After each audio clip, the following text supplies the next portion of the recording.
Good morning students. हम आशा है आप सब लोगों ने दीपावली बहुत अच्छे से मनाई होगी। और अब हम वापस से अपनी क्लास शुरू करते हैं।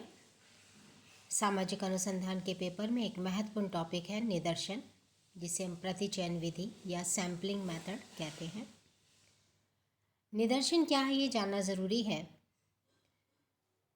तो हम निदर्शन को यदि देखें तो सामाजिक अनुसंधान एवं सामाजिक सर्वेक्षण की आधारशिला है।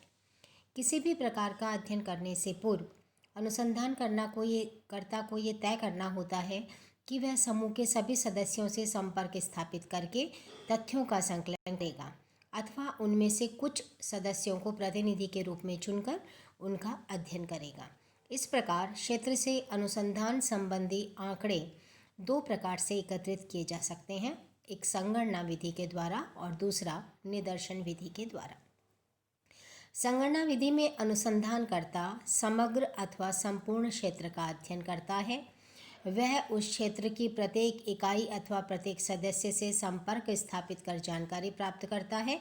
हमारे देश में प्रति 10 वर्ष के बाद की जाने वाली जनगणना में इस विधि का प्रयोग किया जाता है।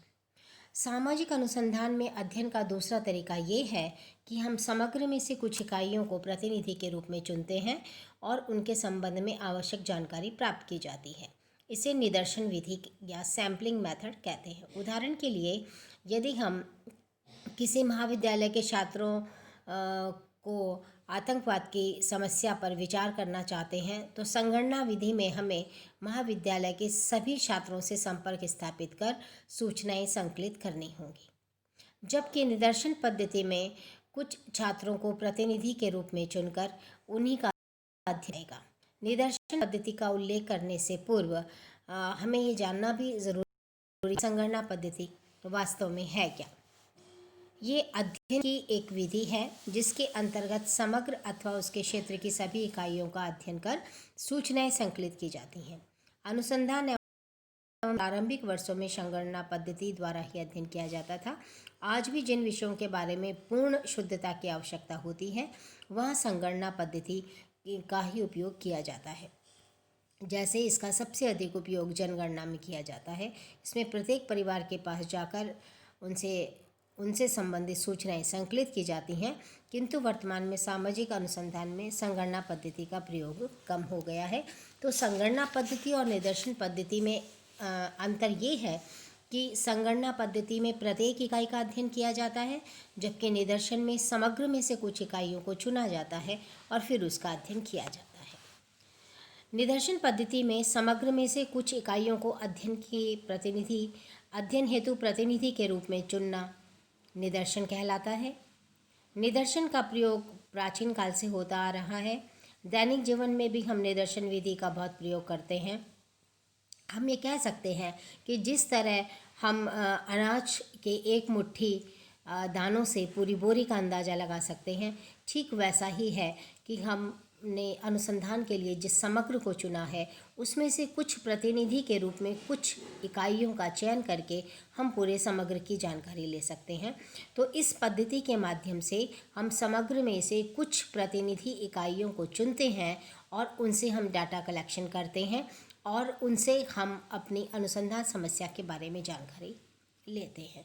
चूँकि ये इकाई समग्र का प्रतिनिधित्व करती है, इसलिए माना जाता है कि उन प्रतिनिधित्वपूर्ण इकाइयों के ये चयन करना और उनसे जानकारी लेने का मतलब है संपूर्ण के बारे में जानकारी लेना। इसीलिए गुडेनहट ने कहा कि एक निदर्शन, जैसा कि इसके नाम से ही स्पष्ट है, एक विस्तृत समूह का लघुत्तर प्रतिनिधि होता है। इसी तरह पीवी यंग ने कहा कि एक सांख्यिकीय निदर्शन संपूर्ण समूह अथवा योग का एक लघुकृत आकार चित्र होता है। यदि हम इन सभी की परिभाषाओं का निष्कर्ष निकालें तो हम कह सकते हैं कि निदर्शन बहुत बड़े समूह का एक छोटा सा प्रतिनिधि होता है, जिसमें समूह के समस्त लक्षण विद्यमान होते हैं और प्रतिनिधि इकाइयों के अध्ययन के द्वारा प्राप्त निष्कर्षों को हम संपूर्ण समग्र पर अथवा संपूर्ण समूह पर लागू कर सकते हैं। अब प्रश्न ये उठता है कि निदर्शन के आधार क्या होंगे।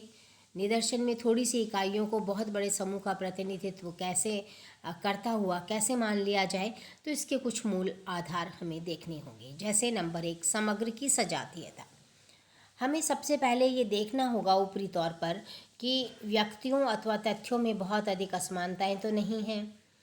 यहाँ तक कि कारखाने में बनाने वाली कोई दो वस्तुएं भी पूर्णतः समान नहीं होती।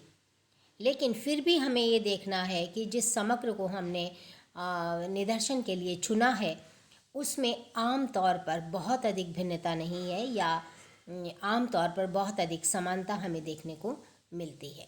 जैसे हम उदाहरण के तौर पर देखें कि सभी मनुष्यों की शारीरिक बनावट में ऊपरी तौर पर अनेक विभिन्नताएं दिखती हैं, फिर भी शारीरिक दृष्टि से उनमें कई समानताएं विद्यमान हैं। यही कारण है कि निदर्शन को समग्र का प्रतिनिधि मान लिया जाता है। और इसी ने लुंडबर्ग ने कहा कि यदि तथ्यों में अत्यधिक एकरूपता पाई जाती है अथवा संपूर्ण तथ्यों की विभिन्न इकाइयों में अंतर बहुत कम है, तो संपूर्ण में से कुछ या कोई समग्र का उचित प्रतिनिधित्व करेगी। और इस प्रकार निदर्शन विधि इस मान्यता पर आधारित है कि विविधताओं में भी समानताएं अंतर्निहित होती हैं, जिन्हें सामाजिक घटनाओं के अध्ययन में खोजा जा सकता है। तो पहली बात ये, निदर्शन लेते हुए हमें समग्र की सजातीयता को अच्छी तरह से जांच लेना चाहिए। दूसरी बात, प्रतिनिधित्वपूर्ण चुनाव की संभावना। निदर्शन इस मान्यता पर आधारित कि संपूर्ण समूह में से थोड़ी सी इकाइयों का चयन इस प्रकार किया जाता है कि वे समग्र का प्रतिनिधित्व कर सकें, किंतु इसके लिए यह आवश्यक है कि निदर्शन की इकाइयों में से वो सभी विशेषताएं जो मूल समग्र में हों उन्हें देखा जाए। तीसरी महत्वपूर्ण बात है उचित परिशुद्धता। कोई भी निदर्शन का 100% रूप से समग्र का प्रतिनिधित्व नहीं कर सकता, फिर भी पर्याप्त मात्रा में परिशुद्धता प्राप्त की जा सकती है।